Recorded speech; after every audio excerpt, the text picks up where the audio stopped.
Yes. Amen. Soyez les bienvenus. Vraiment, que le Seigneur vous encourage. Dis un petit bonjour à ton voisin, même si tu es masqué, c'est pas grave. Encourage-le. Dis bienvenue. Amen. Alléluia. Donc, j'ai une thématique ce soir qu'on va aborder. Donc, ta manière de parler et de servir peuvent éteindre ton feu.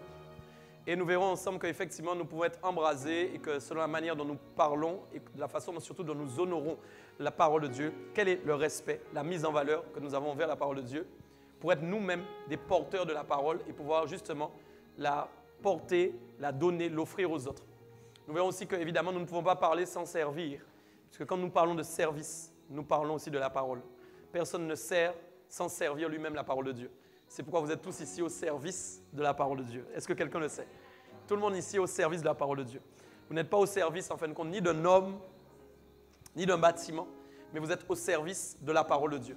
C'est pourquoi le service est quotidien. Le service, c'est tous les jours. Ce n'est pas qu'on vient à l'église, mais c'est tous les jours. Nous sommes les porteurs de la vérité. Et nous devons donc publier la vérité avec authenticité, véracité.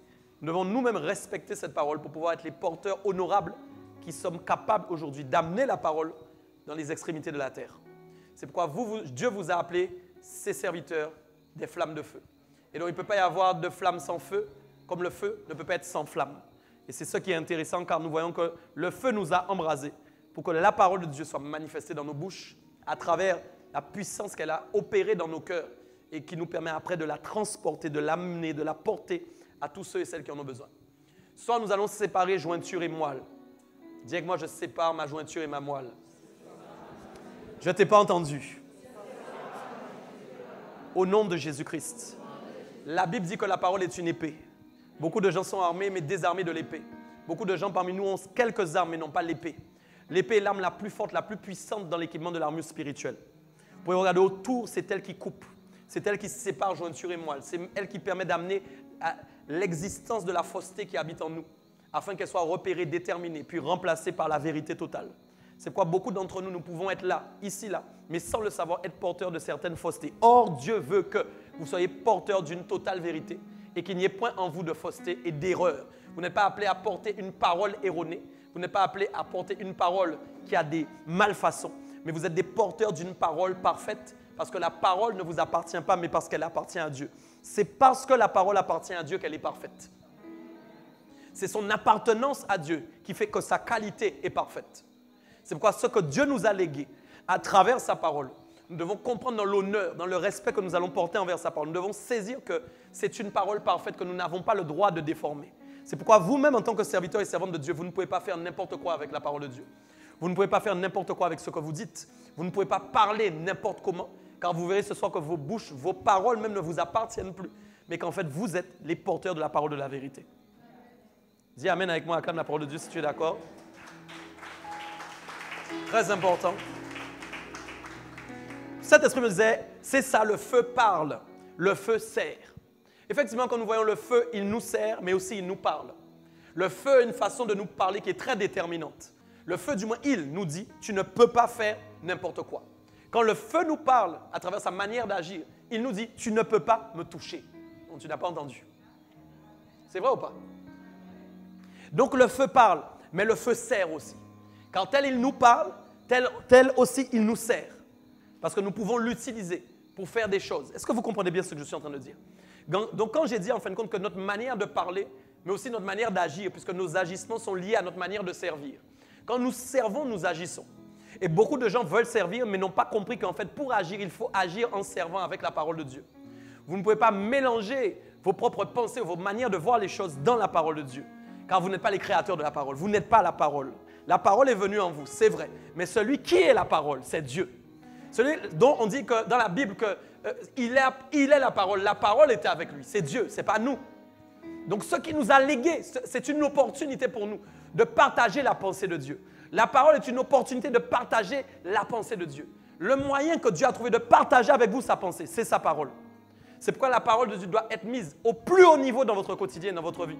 C'est elle qui doit prédominer, qui doit être à la première place dans votre quotidien. Si la parole est trop loin, vous allez vous éloigner. C'est pourquoi il y a des paroles avec la parole. Les paroles sont en fait les paroles que vous mettez entre la parole et vous. Et c'est quoi? Il y a des paroles que vous devez enlever. Vous ne pouvez pas lire tous les livres, vous ne pouvez pas lire tout. Vous ne pouvez pas consulter tous les conseillers, vous ne pouvez pas. Pourquoi? Parce que vous avez reçu une parole parfaite que vous pouvez vous-même déformer par rapport à ce que vous consommez. C'est quoi? La seule consommation qui est requise dans vos vies, c'est la consommation d'abord de la parole de Dieu. La stratégie diabolique n'en est pas finie, car il sait que l'homme, elle se cultivait, mais attention à ne pas trop se cultiver pour ne pas devenir des arbres pourris. Votre culture, c'est la culture du royaume, ce n'est pas la culture de la terre. Tout ce qui est écrit vient d'une inspiration. Une inspiration est liée à un esprit. Donc tout ce que je m'entreprends à lire, tout ce que je m'entreprends à consommer est inspiré par quelqu'un. Il y a des choses qui ressemblent à la parole de Dieu, mais qui ne sont pas la parole de Dieu. Il y a des gens qui parlent comme la parole parle, mais ce n'est pas la parole qui parle. Il y a des paroles qui sont données, qui ressemblent à une parole donnée de Dieu, mais qui n'est pas une parole donnée de Dieu. Tu m'as entendu ou pas ce soir? C'est pourquoi attention à ce que tu consommes et de l'équilibre. La première chose que tu dois consommer en totalité, c'est la parole de Dieu. Beaucoup de pensées de ce monde sont des pensées qui ne sont pas des pensées de Dieu. Pourtant qu'on appelle des pensées sages. C'est pourquoi ne confondez pas la sagesse de Dieu et la sagesse du monde. Car la sagesse du monde veut ressembler à la sagesse de Dieu. Or, elle n'a rien à voir avec la sagesse de Dieu. Je parle à quelqu'un ou pas ce soir? Je suis en train de parler ce soir. Ce soir, nous mettons la parole. Dis avec moi la parole. La parole. La parole. Pourquoi? La parole est la chose la plus puissante que Dieu vous ait donnée. Les dons spirituels ne sont rien à côté de la parole de Dieu. La parole de Dieu va rester, les dons spirituels vont disparaître. Tu es là ou pas? Tu n'as pas entendu? La parole va rester, les dons spirituels vont disparaître. Pourquoi la parole reste? Parce qu'on dit que la parole est Dieu. Dieu ne peut pas disparaître. Donc si Dieu ne disparaît pas, sa parole ne disparaît pas. Est-ce que tu m'entends bien? Ok. Regardez bien ce que la Bible dit. 1 Pierre 4, verset 11. Que celui qui parle transmette les paroles de Dieu. Version Semeur. Je vais d'abord lire notre version avant. Si quelqu'un parle, 1 Pierre 4, 11, si quelqu'un parle, que ce soit comme annonçant les oracles de Dieu. J'aime bien ça parce que si quelqu'un parle, il y a beaucoup de gens qui veulent parler. Tu n'aimes pas parler? Voyez un peu, vous parlez comme vous voulez alors qu'en fait vous avez oublié que vous n'avez plus le droit de parler comme vous le souhaitez. J'aimerais que quelqu'un suive ce que je suis en train de dire. Allô, allô, non, non, dis-moi si tu me suis bien. Je sais que tu as envie de parler comme tu veux, mais tu n'as plus le droit de parler comme tu veux. Sinon, c'est que tu n'aimes pas appartenir au royaume des cieux. Tu n'aimes pas appartenir à Dieu. Je ne peux pas dire j'appartiens à Dieu et vouloir parler comme j'ai envie. Ah, tu ne m'as pas entendu. Qu'est-ce que tu lis, s'il te plaît? Qu'est-ce que tu lis en haut? Si quelqu'un... Est-ce que tu as vu si quelqu'un parle à cette saison? Si quelqu'un parle en octobre? Est-ce que tu as vu si quelqu'un parle en janvier? Est-ce que tu as vu si quelqu'un parle au petit matin? Est-ce que tu as vu si quelqu'un parle en début de soirée? Tu as vu ça, non? Est-ce que tu as vu si quelqu'un parle par rapport aux achats qu'il veut effectuer? Tu as lu ça? Non. Qu'est-ce que tu as lu? Tu lis quoi? Si quelqu'un parle. Ça veut dire que quand quelqu'un parle, quand il est chrétien, sa parole ne lui appartient plus, sa parole appartient à Dieu. Donc quand il parle, il ne peut plus parler comme il parlait. Il dit, si quelqu'un parle, que ce soit comme une imitation, une photocopie. Allô, allô, allô. Une imitation, une photocopie. Que ce soit comme. Comme veut dire qu'il y a une manière de parler comme quelque chose. Comme quelqu'un. Ah, je ne sais pas si tu es là avec moi ce soir. Il y a une manière de parler comme quelqu'un. Il y a une manière de parler des choses comme quelqu'un.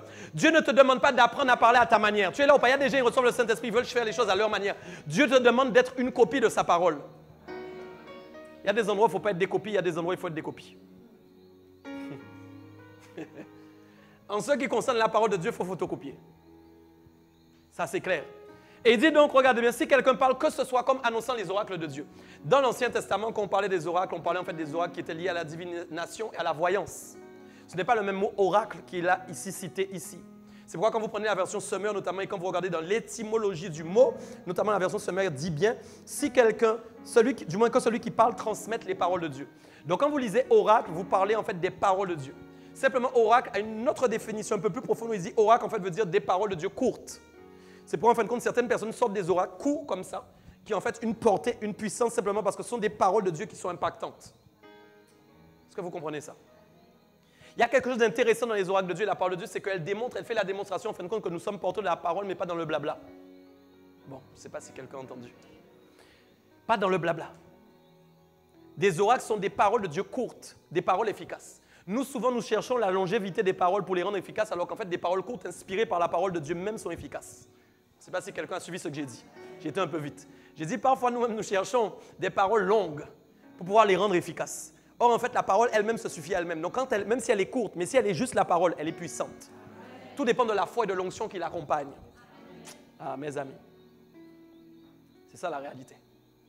Dieu n'a pas besoin de tes mots. C'est toi qui as besoin de ses mots. Allô? Quelqu'un ici qui ne parle pas bien, il ne faut pas qu'il dise « je ne parle pas bien ». Pourquoi? Parce que Dieu n'a pas besoin de tes mots que tu ne dis pas bien. Dieu a besoin que tu prennes ses mots. Quelqu'un peut ne pas parler bien, mais Dieu le fait parler bien. Bon. C'est pourquoi Dieu ne regarde pas la manière dont vous parlez pour pouvoir vous transmettre un message. Parce qu'il sait que si ta bouche lui appartient, il peut transmettre ce qu'il veut. En général, les gens qui s'appartiennent trop diront « je ne sais pas parler ». C'est ce qui est arrivé à Moïse. Acclame Dieu si tu es avec moi. Il y a beaucoup de gens qui disent « je ne sais pas parler ». C'est vrai, non?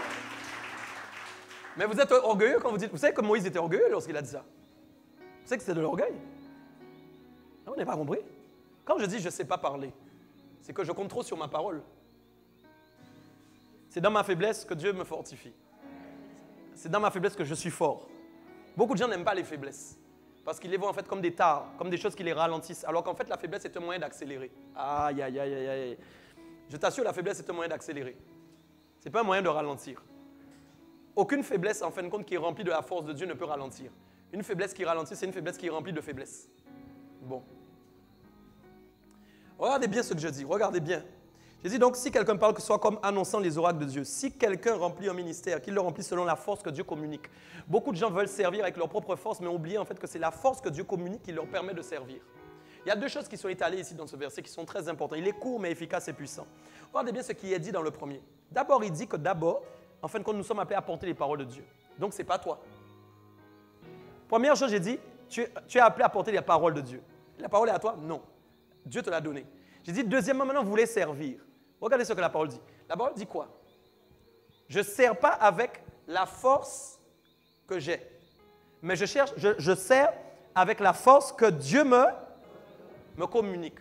Vous voyez comment c'est fort? En réalité, parler de la part de Dieu et servir Dieu, c'est ça en fait, se préoccuper ni de nos forces, ni de nos capacités verbales.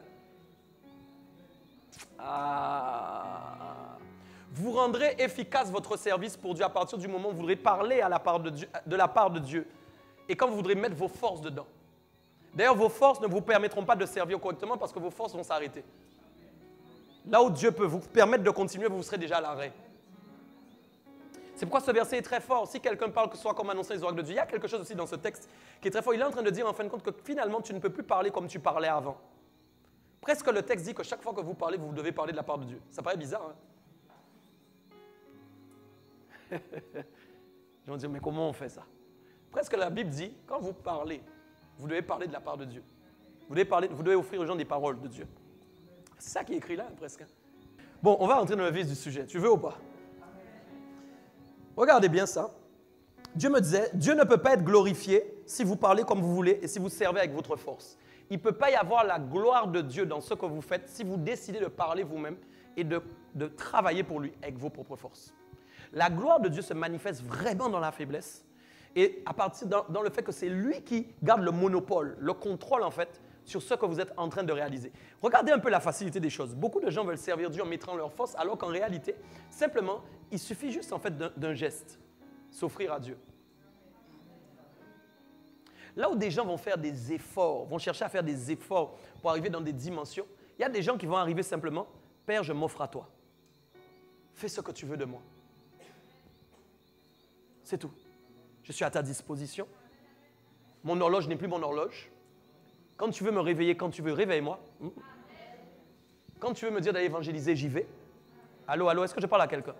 J'ai décidé de m'offrir. Je ne connais aucun cadeau qui parle à son maître. Mais c'est le maître qui parle à son cadeau.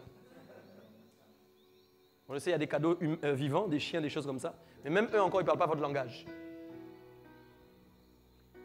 Donc, le fait de s'offrir à Dieu, c'est permettre à Dieu de vous offrir sa parole, mais aussi de vous permettre de servir avec la force que lui, il vous communique.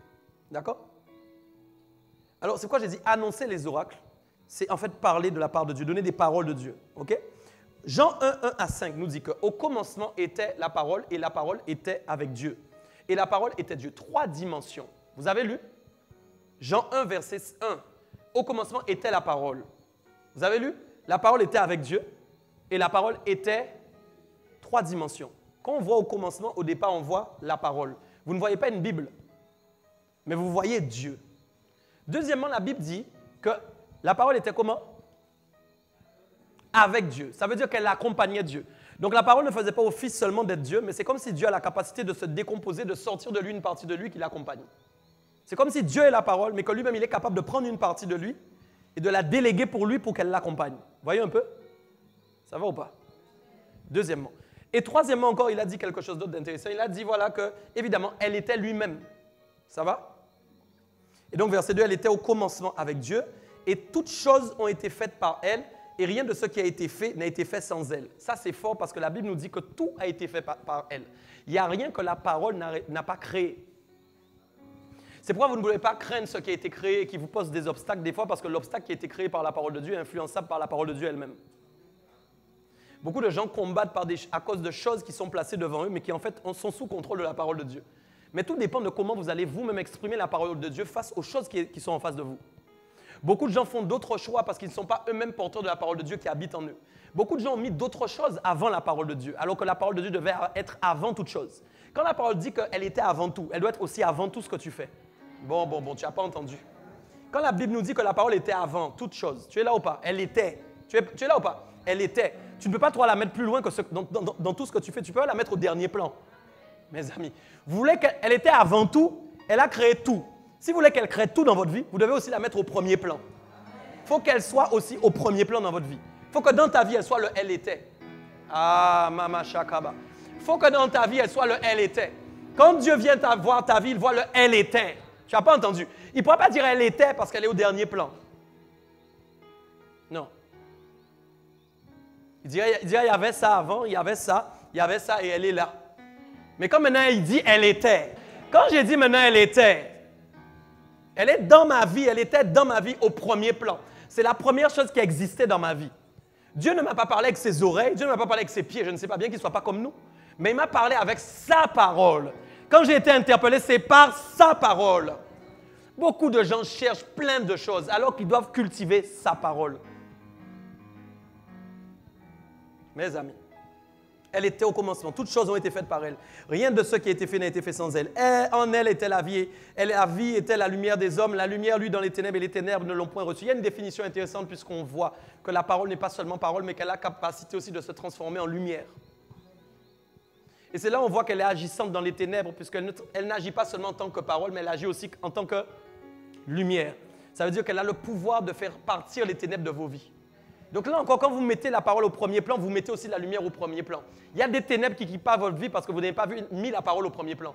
Quand vous ne mettez pas la parole au premier plan, vous ne mettez pas la lumière au premier plan. Aïe, écoute-moi. Personne qui est rempli de la parole peut rester avec des ténèbres dans sa vie. Bon. Impossible. Impossible. Ça va? Il y a plusieurs choses que le Saint-Esprit me disait, que je disais aussi au premier culte, qui sont très importantes. Regardez bien une parole. Il a dit en fait que la parole a tout fait. Et le Saint-Esprit me disait, tous les faits sont influençables par la parole de Dieu. Et ça, j'ai noté ça. Vous pouvez noter ça. Tous les faits sont influençables par la parole de Dieu. Les gens achètent les journaux et ils regardent quoi? Les faits. Ils regardent les faits, qu'ils soient divers ou pas. Ils regardent les faits. Mais quand ils regardent les faits leur donnent quoi? L'idée de ce qui se passe dans le monde, l'idée de ce qui se passe autour d'eux, l'idée de ce qui se passe dans leur quotidien. Toi-même, tu pourrais écrire un journal tous les jours sur les faits de ta vie. Mais quand maintenant les gens regardent les faits, ils sont désemparés.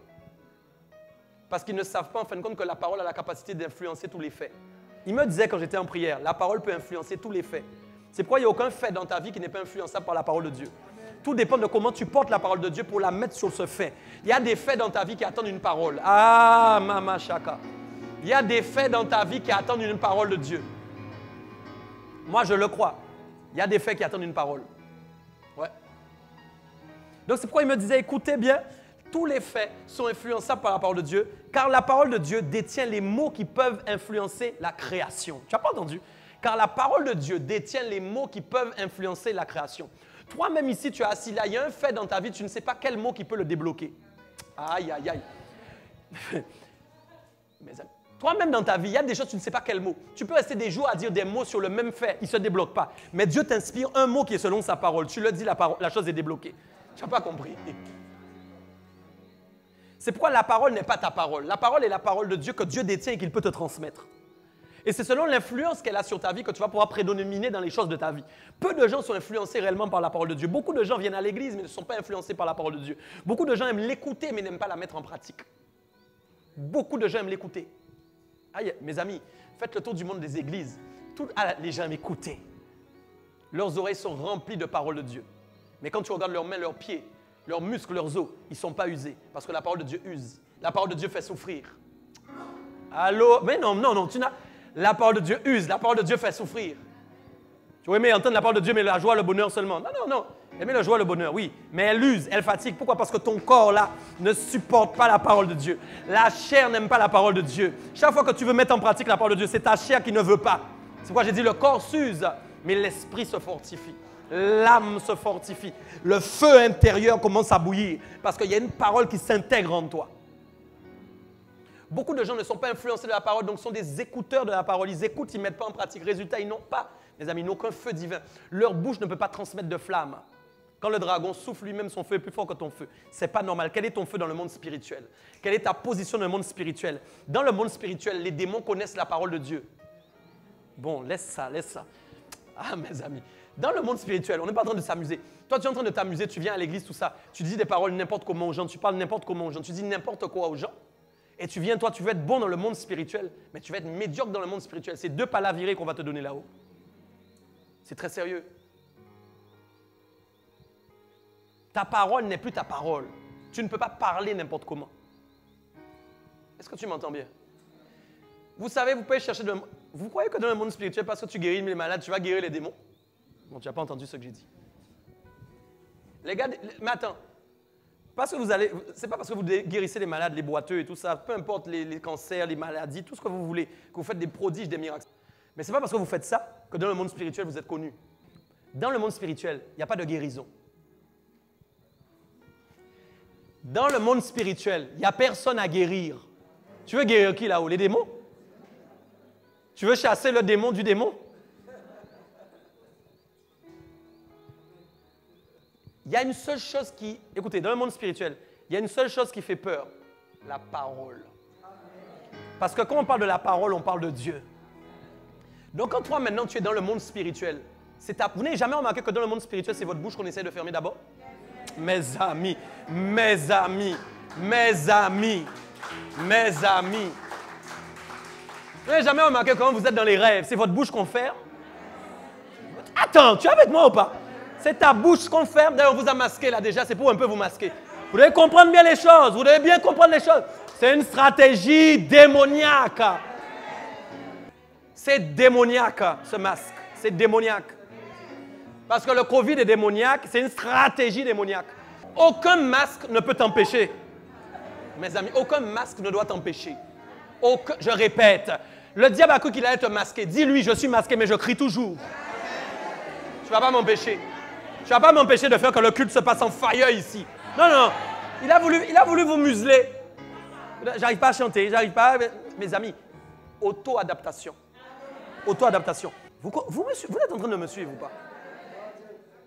Mes amis, la parole de Dieu, c'est puissant. Les gens ont cru que c'était les dons spirituels qui étaient puissants. Mes amis, les dons, moi, je ne cherche pas le temporaire. Je cherche l'éternel. Moi, je me dis que ce qui est éternel est plus puissant que ce qui est temporaire. Donc, quand je lis dans la Bible que les dons spirituels vont passer, mais que je sais que la parole est Dieu, donc il va rester, je m'accroche à ceux qui restent. C'est pourquoi les dons spirituels sont bons pour faire du bien aux gens, etc. Oui, amen. Mais mon amen à moi, c'est Dieu. C'est la parole de Dieu. C'est ça mon amen. Est-ce qu'on se comprend? Je n'ai pas fini avec vous ce soir. Regardez bien ça.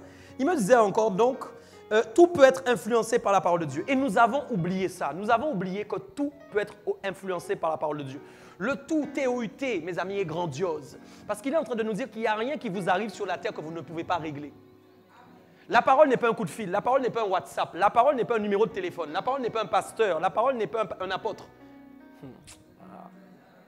La parole est le moyen que tu as, toi, de régler tes problèmes, même si tu es seul. Parce que la parole ne mentira jamais. La parole est véritable. Elle ne peut pas monter à là-haut, là. Tu es là ou pas, sans redescendre, sans avoir accompli un effet dans ta vie. Pourquoi? Parce que quand la parole... Mais on va arriver sur tout à l'heure, sur d'autres dimensions. Quand la parole détecte Dieu, Dieu peut agir dans ta vie. C'est pourquoi, s'il te plaît, ne dis pas une seule fois dans ta bouche qu'il y a une situation dans ta vie que Dieu ne peut plus régler.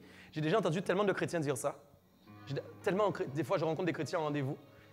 Ils me disent par exemple, ouais, mais je t'assure ça, Dieu ne peut rien faire.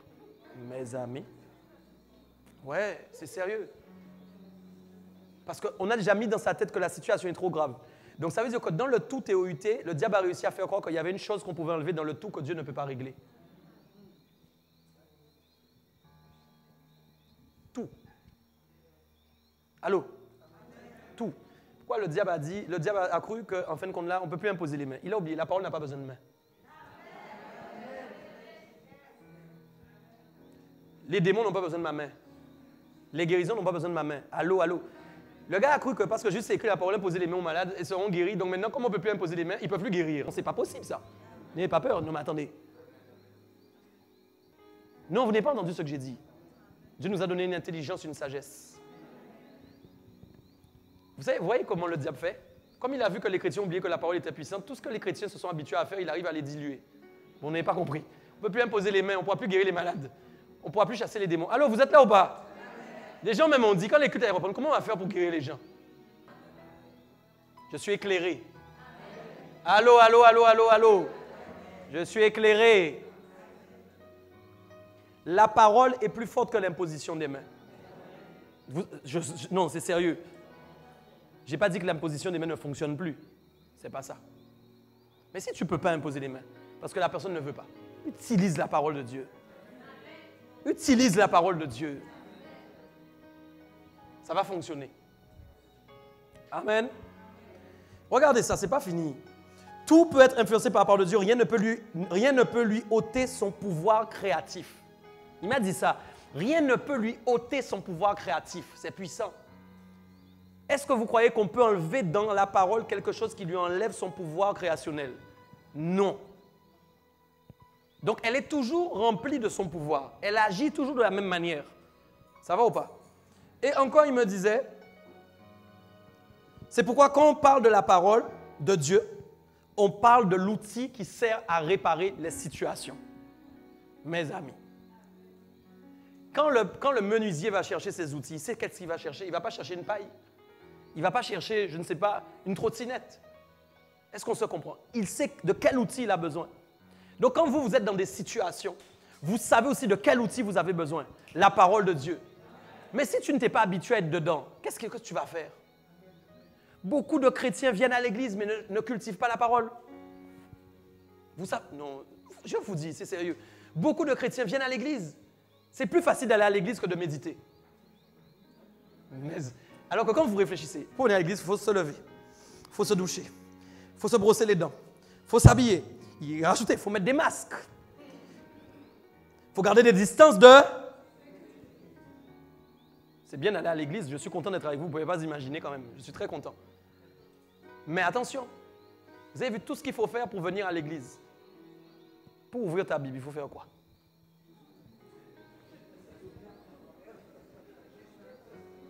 C'est pourquoi maintenant les gens préfèrent rester dans... Il n'y a pas eu de live aujourd'hui, c'est comme ça. Tant mieux, ça n'a pas marché. Mais si vous habituez au live, déjà, chez vous, vous ne méditez pas la parole. Il y a des gens qui ont dit maintenant, ils sont tellement bien couchés, pas ici, hein, mais ailleurs, couchés dans leur truc, comme ça pour regarder leur live. Mes amis, c'est grave. Pas ici, j'ai précisé. Pas ici, vous êtes bien instruits ici. Vous êtes bien enseignés. Les gars vont rester dans leur lit.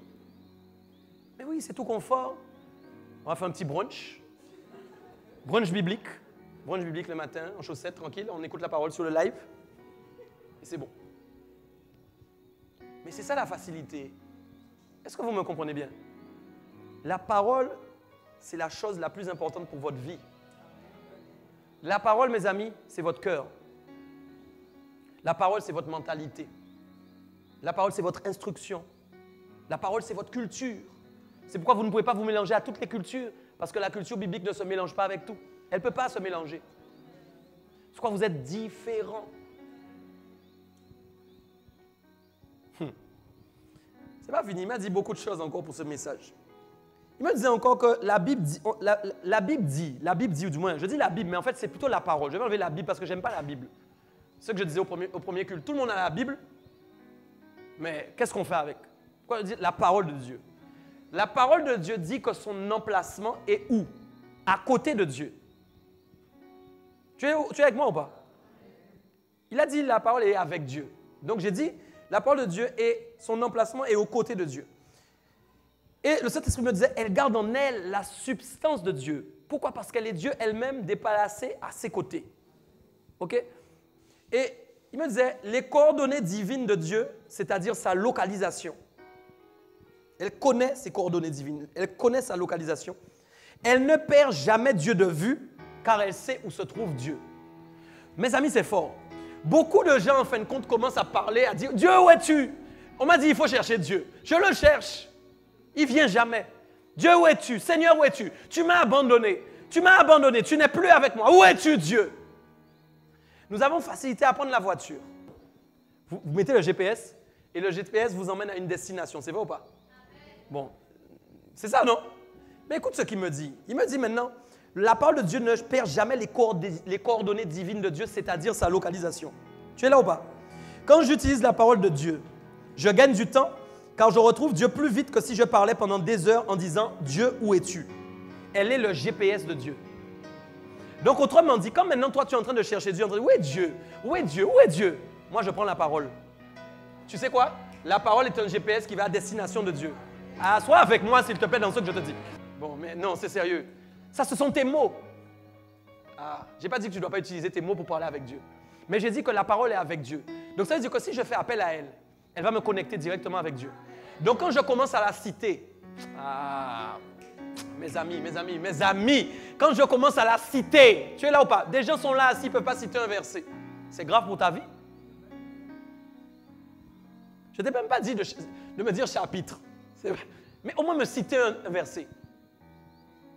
Dur, hein? Pas capable de sortir un verset. Ils vont à l'église tous les dimanches, tous les samedis. Pas capable de sortir un verset. Et tu veux connecter à la présence de Dieu. Quand Dieu entend sa parole le connecte lui-même à sa parole. Mais écoute, j'ai dit la parole est Dieu, elle était avec lui. Donc la parole que tu cites est un morceau de Dieu qui est à côté de lui. Bon, tu n'as pas compris. La parole que tu cites est en mouvement à ses côtés. Tu n'es pas là. Si elle était vivante, quand tu commences à la citer, elle commence à bouger à côté de lui. Aïe, aïe, aïe, les muscles de la parole commencent à bouger. Les os de la parole commencent à bouger. Parce que quand tu la cites, elle est à ses côtés, elle est à côté de lui. Elle commence à bouger. Dieu même sait qu'il y a quelqu'un qui est en train de parler de lui. Elle crée l'itinéraire. Et elle monte jusqu'à Dieu sans que toi tu aies vu par quoi et pas avec quoi elle est montée. Mais dans le monde invisible, c'est en train de se réaliser. Elle interpelle Dieu pour toi. C'est quoi j'ai dit? Vous pouvez, selon la manière dont vous parlez et dont vous servez, éteindre votre feu. C'est pourquoi beaucoup de gens éteignent leur feu parce qu'ils sont des frustrés. Tu peux commencer, mes amis, vous pouvez commencer en fire et terminer en glaçon.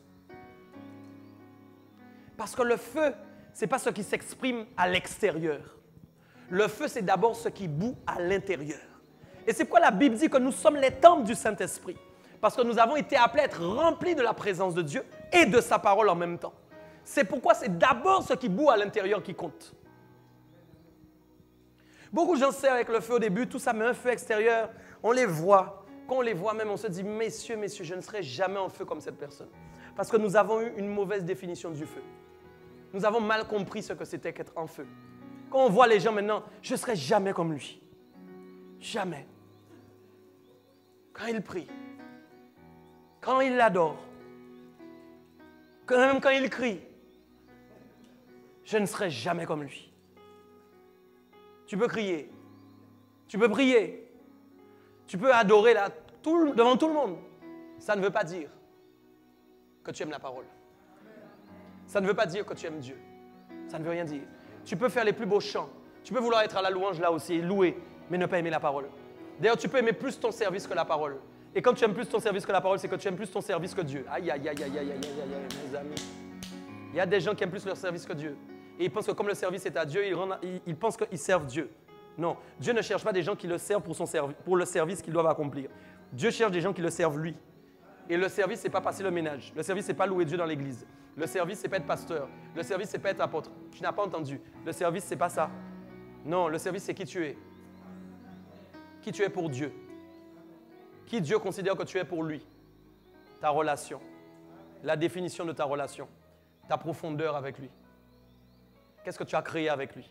La place qu'il a dans ton cœur. Le niveau que tu lui donnes. Le temps que tu lui accordes. Il n'y a pas besoin d'être là. Parce que quand sa parole est là, il est là. Je parle de lui. Amen. Et donc, ce n'est pas fini. Il me disait, oui, elle est le GPS de la lumière. La captivité interne de celle-ci. Autrement dit, elle détient, elle captive en elle la lumière. Elle chasse les ténèbres et rend les cœurs lourds, légers. Elle éclaire l'âme isolée, pourchasse les ténèbres qui veulent s'emparer des hommes, console ceux qui sont dans le désarroi. Il m'a dit encore, ma parole m'est propre. D'accord? Et donc, ce qui veut dire que nous-mêmes, notre parole ne nous est plus propre.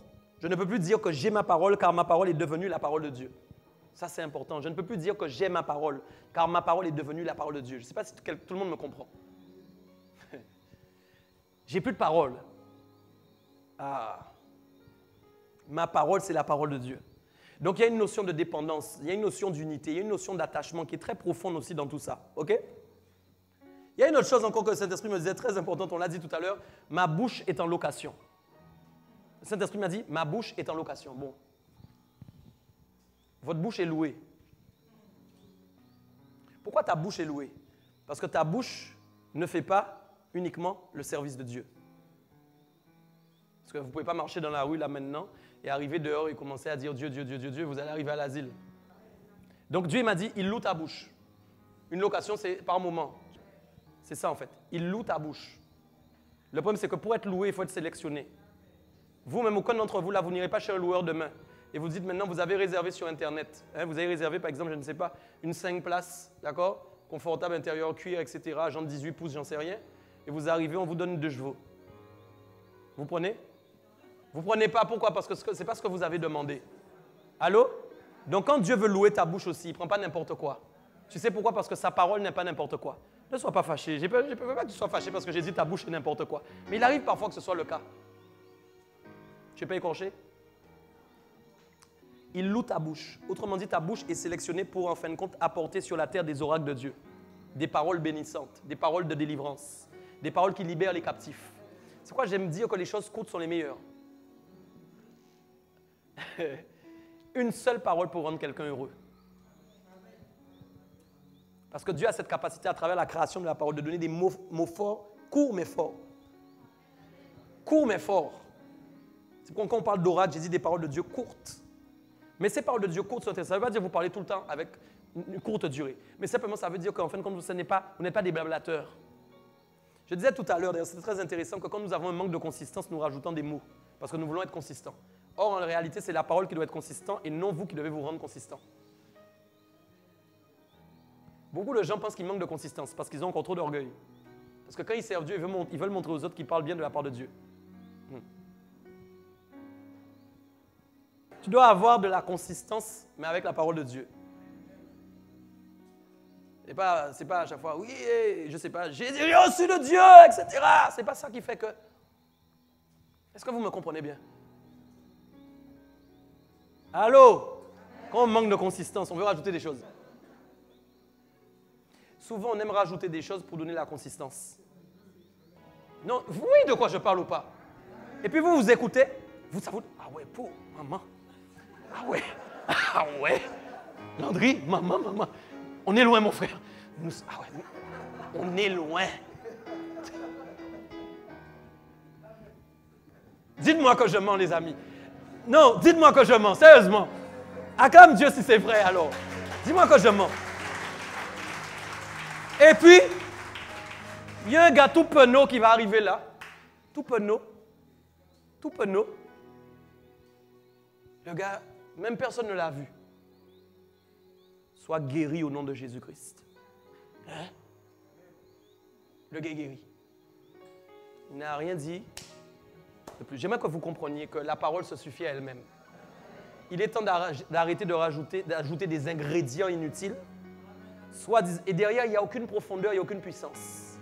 C'est pas comme Paul disait, il est venu faire une démonstration de puissance. Il disait qu'il était dans un état de faiblesse au moment où il allait faire cette démonstration.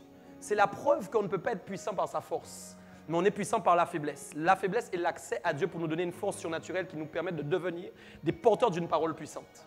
C'est pourquoi beaucoup de gens doivent aimer les faiblesses. Beaucoup de gens doivent apprécier d'être dans la faiblesse. Beaucoup de gens doivent apprécier les mauvais positionnements. Je crois que j'ai dit ça il n'y a pas longtemps. Je disais, vous devez apprécier même, vous allez porter un message. Vous n'êtes pas en force. Vous n'êtes pas bien, en fait, pour porter le message. Vous n'êtes pas, comment dire, vous ne sentez pas que oui, vous êtes fort. Je ne sens jamais ça. Je vous le dis. Là, comme vous me voyez là, vous allez dire, mais non, il ment. Je ne suis jamais fort quand je viens prêcher un message. Jamais. Encore là, avant le premier culte, j'étais angoissé. C'est sérieux ce que je vous dis. Mais ça, seul moi sais ça, avec mon Dieu. Seul moi sais, dans mon cœur, ce qui se passe. Les gens vont voir, waouh, le gars, il a de l'assurance. Non, l'assurance provient, c'est une assurance surnaturelle. À force de la côtoyer, elle devient naturelle. Bon. À force de la côtoyer, elle devient naturelle. Mais le naturel qu'elle amène n'enlève jamais la faiblesse qui existe. Ah, mes amis, c'est des choses fortes que je vous dis là. Le naturel qu'elle amène n'enlève jamais la faiblesse qui existe. Si le naturel qu'elle amène dans vos vies efface la faiblesse qui existe, vous allez devenir orgueilleux. Parce que ce naturel va se transformer en force que vous pensez acquise et qui vous appartient. Ah, mes amis. C'est ça le truc. Donc, vous devez accepter vraiment d'être des porteurs de la parole qui servaient vraiment dans l'aisance, vraiment, dans la facilité. Mais à partir du moment où vous allez laisser le Seigneur vraiment vous remplir de sa présence. Pas sur base de ce que vous êtes capable de faire, de ce que vous êtes capable de réaliser. C'est ça le vrai feu. Vous m'entendez? C'est ça le vrai feu. C'est ça le vrai feu. C'est pourquoi il y a des faux feux, il y a des vrais feux. Les faux feux ne durent pas dans le temps. C'est des feux en plus qui n'amènent rien dans votre vie sur la longueur. Vous savez, on ne peut donner que ce qu'on a. Si moi je vous transmets ce que j'ai, vous devez recevoir quelque chose qui n'est peut-être pas facile, mais qui va durer dans le temps. Parce que ce que je prêche là n'est pas forcément un message facile. Ce n'est pas forcément ce que les gens aiment entendre. Ce n'est pas forcément ce que les gens ont envie de mettre en pratique. Les gens auraient préféré mettre en pratique la facilité. Vous comprenez? Bon. Amen, amen, amen. Mais c'est donc ma bouche est en location. Dieu a loué ma bouche. C'est pourquoi quand je loue Dieu, si ma louange est acceptée, c'est que ma location est approuvée. Parce que quand je loue avec ma bouche. Quand je loue le Seigneur, c'est avec ma bouche que je le loue. Donc quand Dieu accepte ma louange, ma bouche est approuvée. Ça, c'est important aussi. Amen.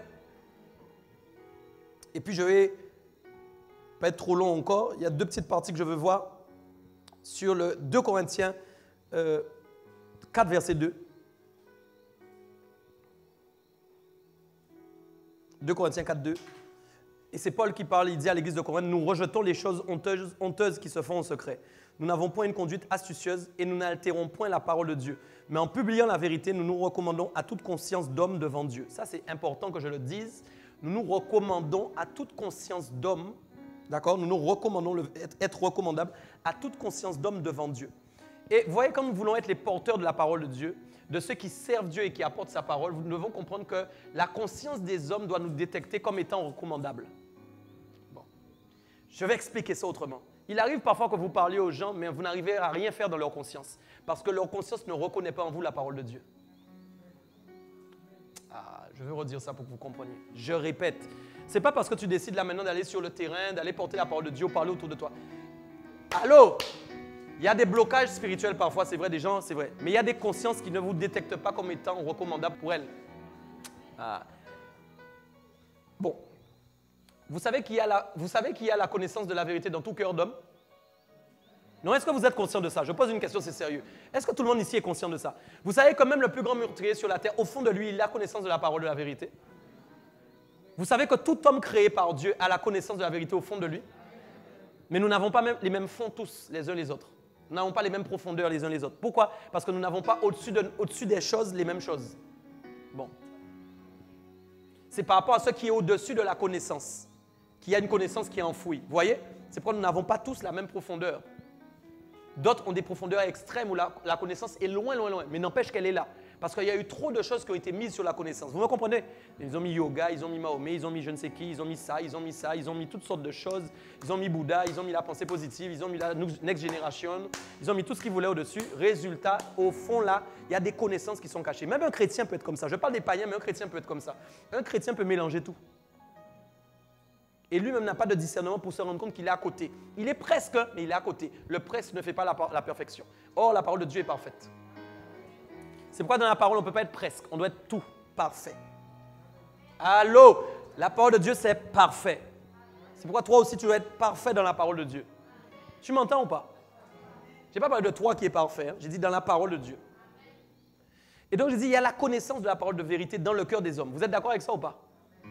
Donc, comprenez bien ce que je suis en train de dire. S'il y a l'aspect de la connaissance dans tout cœur d'homme, okay, ça veut dire que toute connaissance, c'est-à-dire que cette même parole dont nous sommes en train de parler là, elle peut s'exprimer à un moment ou à un autre. On est d'accord ou pas? Ça peut ressortir. Donc, écoutez ce que je dis. Je disais, voilà, j'avais peur de perdre ce que j'étais en train de dire. Je parle que nous devons être recommandables à toute conscience d'homme. Donc, quand vous parlez à une conscience, vous savez que quand vous parlez à quelqu'un, vous parlez à sa conscience.